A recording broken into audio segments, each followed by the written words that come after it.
میرے ساتھ آ کے بحث کرے بیٹھے، میں بتاؤں گا کہ اغیار نے کتنا لوٹا ہے، اغیار نے کتنا نقصان پہنچایا ہے، اور ہم نے اس علاقے کو کتنا نقصان دیا ہے، لوٹا ہے، نوچا ہے، اندر سے پنجے مار کے انتڑیاں نکالی، اور کس مٹھولپا اور پشتنی باشندوں نے کیا کیا ہے سب کچھ پتا ہے۔ ہم آج بھی مسلکی اس تعصب کے مبتلا ہے۔ وہ مسلک سے باہر نکلتے ہیں تو علاقائی تعصب میں چلے جاتے ہیں، علاقائی تعصب سے نکلتے ہیں لسانی تعصب میں چلے جاتے ہیں، لسانی تعصب سے جاتے ہیں شین یشکن ڈون کمین کے چکر میں پڑتے ہیں کہ یہ فلاں باہر سے آیا ہے، فلاں پنجاب سے آیا ہے۔ سب ہم پاکستانی ہیں، ہم سب بھائی ہیں، اسلام، پاکستان، اور پاکستان کے لیے ہم سب ایک ہیں۔ لیکن اپنے گریبانوں میں جان کے یار منافقت نہ کریں، جھوٹ نہ بولیں۔ پھر جمشید کی یاد میں ہم بیٹھے ہیں، یہاں بھی ایٹ لیسٹ منافقت نہ کریں نا، سچ بولیں۔ حافظ الرحمان جو 5 سال چیف منسٹر ہے، اس دور میں کوئی گرانٹ ملی نہیں ملی مجھے نہیں پتا ہے، اگر نہیں ملی تو زیادتی ہوئی ہے۔ انشاءاللہ یہ سہرا بھی انشاءاللہ وزیر اعلیٰ گلگت بلتستان حاجی گلبرگ کے سر پہ سجے گا، اور انشاءاللہ ہم حلقہ ارباب ذوب کو فائنینشلی بھی اور ایڈمنسٹریٹیولی بھی اتنا سپورٹ کریں گے انشاءاللہ۔ پھر بھی ہم آپ کی اتنی زیادہ کوئی خدمت نہیں ہے، لیکن وہ یاد رکھیں گے پچھلی تمام حکومتیں۔ یزید وقت کو ایک خوف دامنگیر ہے، یا حسین ابن علی کے نام کی تاثیر ہے، سر کٹانے کے لیے شبیر سا کوئی نہیں، آج پھر شمر لئی کے ہاتھ میں شمشیر ہے۔ یہ ابھی جس طرح استاد نے بتایا، میرے خیال میں جو صفات آپ نے بیان کی ہے، پھر شہباز صاحب نے اور تاج صاحب نے، چونکہ تینوں ماشاءاللہ آپ سٹیج پہ بیٹھے ہیں، تو اس کے بعد تو پھر وہ جمشید بھائی، تو میں تو پہلے سے کہتا تھا وہ کوئی ولی تھے، عام انسان نہیں تھے، وہ ہم جیسا کوئی عام انسان نہیں تھے، وہ کوئی ولی تھے۔ اور ہماری خوش قسمتی تھی کہ ان کے ساتھ ہماری صحبت رہی۔ میں تو اس بات کو تسلیم کرتا ہوں کہ آج جو کچھ ہوں، میں چند ٹیڑے میڑے الفاظ لکھ سکتا ہوں یا 2 الفاظ کہیں پہ بول سکتا ہوں، تو یہ اس صحبت کا اثر ہے۔ بیسیکلی میرے پاس کچھ بھی نہیں ہے۔ اور گلگت ویسے مطلب یہ جو سرزمین ہے، اس کی ہسٹری آپ اٹھا کے دیکھیں تو یہاں پہ عسکری لحاظ سے، ادبی لحاظ سے، آپ سیاسی لحاظ سے، جوہر علی خان سے لے کے کرنل حسن سے لے کے جمشید خان دکھی تک آپ اٹھا کے دیکھیں، گلگت نے ان شعبوں میں بیسیکلی پورے جی بی کو لیڈ کیا ہے۔ پھر جمشید بھائی تو پورے پاکستان میں اکادمی ادبیات کے، جب میں بہت سارے میں نے پروگرامز دیکھے ہیں، وہاں پہ جب انہوں نے اپنے اشعار پڑھے تو وہاں پہ اندازہ ہوا کہ جی بی کے شعراء جو ہیں پاکستان کو بھی لیڈ کرتے ہیں۔ یہ ہمارا جی بی ہے اور یہ ہمارا گلگت ہے بیسیکلی۔ پھر آپ یہ دیکھ لیں، وہ کہتے ہیں کہ اے دوست نفرتوں کے مراکز جلا کے دیکھ، ایک بار اپنے دل میں محبت بسا کے دیکھ، حربے یہ نفرتوں کے بہت آزما لیے، نسخہ یہ پیار کا بھی آزما کے دیکھ۔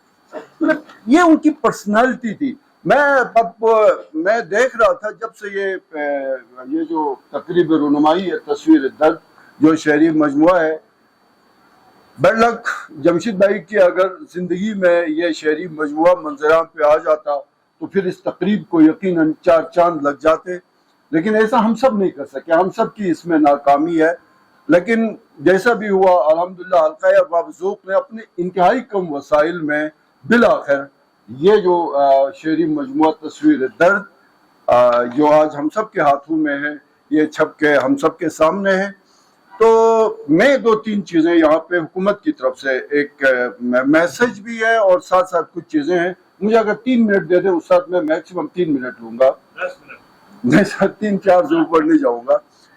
ایک تو یہ جو بار بار بات ہوتی ہے نا اغیار کی، اس جی بی کو جو نوچا ہے نا، وہ اغیار نے نہیں نوچا ہے، یہ ہم نے نوچا ہے، ہم جو گلگت بلتستان کے باسیوں نے اس کو نوچا ہے۔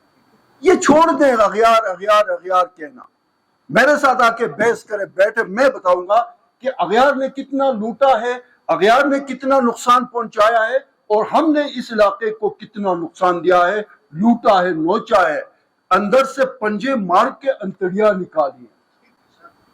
یہ کیا بات ہوئی کہ وہ گن ہم کریں، کرپشن ہم کریں، زیادتیاں ہم کریں، میرٹ کی پامالی ہم کریں، ذات پات مسلک کی بنیاد پہ قتل عام ہم کریں، الزام دے دے جی اغیار نے کیا. کہاں سے آیا اغیار؟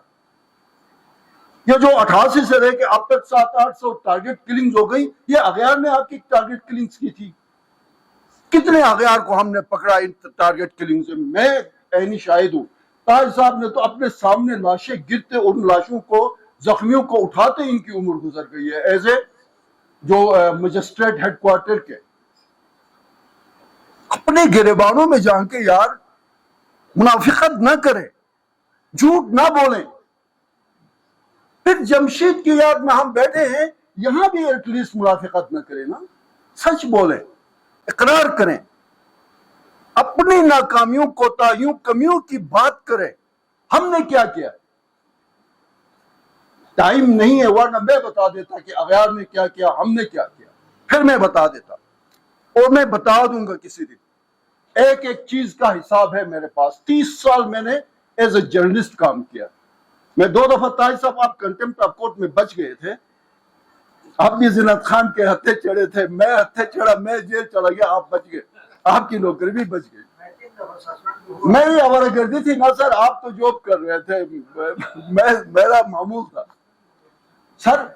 میں اور آپ گواہ ہیں نا، کس نے، کس اغیار نے کیا کیا ہے اور کس مٹھولپاؤ اور پشتینی باشندوں نے کیا کیا ہے، سب کچھ پتا ہے.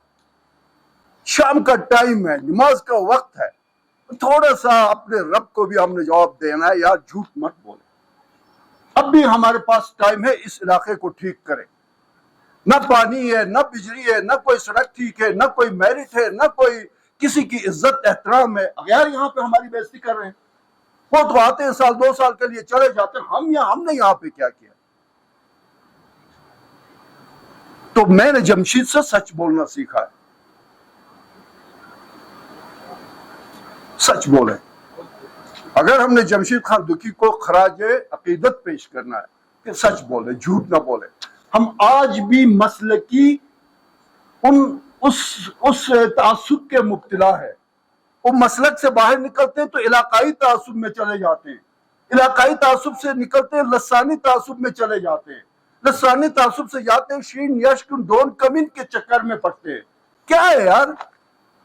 اغیار نے بتایا تم شین یشکن کرو، تم ڈوم کمین کرو، تم کریکٹر پہ جاؤ نا. ڈوم کمین کیا ہے یار؟ کردار کی بات ہوتی ہے. وہ کردار میں مجھ جیسا، پتہ نہیں میں اپنے آپ کو کس قبیلے کا سمجھتا ہوں، مجھ جیسا بد کردار ہو سکتا اس میں. اور کوئی اگر یہ سمجھتا ہے اس کا چھوٹا قبیلہ ہے تو اس میں کریکٹر والے لوگ بھی ہیں. میں تو کردار سے سمجھوں گا نا، میں کردار کو دیکھوں گا.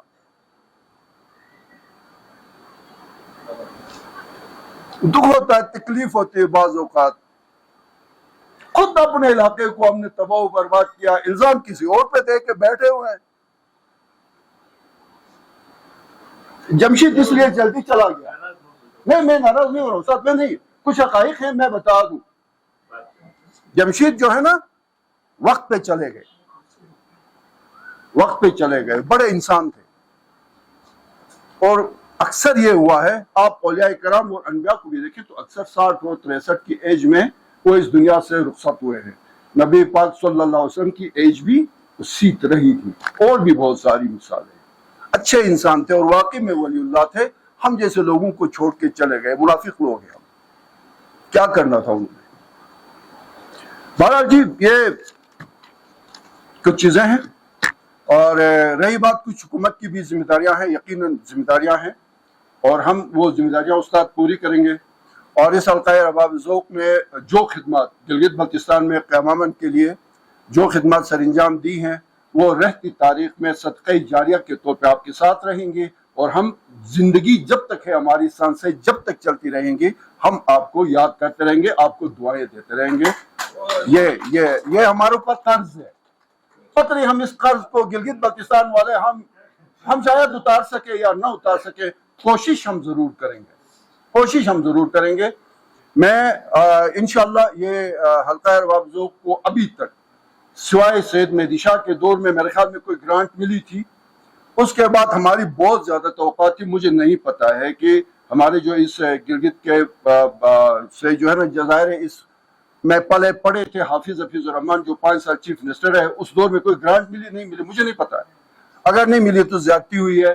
انشاءاللہ یہ سہرا بھی انشاءاللہ وزیر اعلیٰ گلگت بلتستان حاجی گلبرگ کے سر پہ سجے گا، اور انشاءاللہ ہم حلقہ ارباب ذوب کو فائنینشلی بھی اور ایڈمنسٹریٹولی بھی اتنا سپورٹ کریں گے انشاءاللہ. پھر بھی ہم آپ کی اتنی زیادہ کوئی خدمت نہیں ہے، لیکن وہ یاد رکھیں گے پچھلی تمام حکومتیں، اور ہم بتائیں گے کہ ادب کی خدمت کس طرح کی جاتی ہے.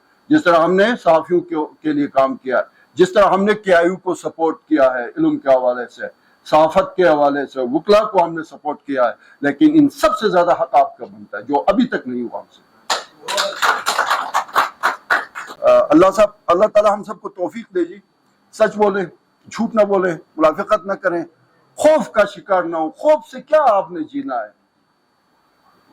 اور اس گلگت بلتستان کو، خاص کر اس گلگت کو ٹھیک کرنے کے لیے ہم ایک دوسرے کا ہاتھ بٹائیں کہ یہ فلاں باہر سے آیا ہے، فلاں پنجاب سے آیا ہے، سب ہم پاکستانی ہیں، ہم سب بھائی ہیں.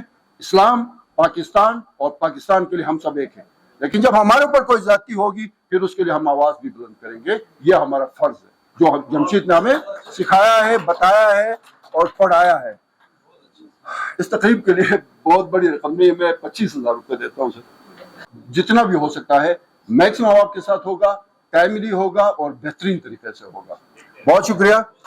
اور انشاءاللہ اس طرح کی محفل میں سمجھتا ہوں کہ ایک بابرکت محفل ہے، یہ عبادت میں شامل ہے یہ محفل. تو اس طرح کی محفل، بابرکت محفل، ابھی محرم الحرام بھی شروع ہونے والا ہے. اللہ پاک ہم سب کو ایک دوسرے کا عزت، احترام، مذہبی عقائد، دین اسلام کے راہ پہ ہم سب کو چلنے کی توفیق عطا فرمائے. بہت شکریہ. Thank you.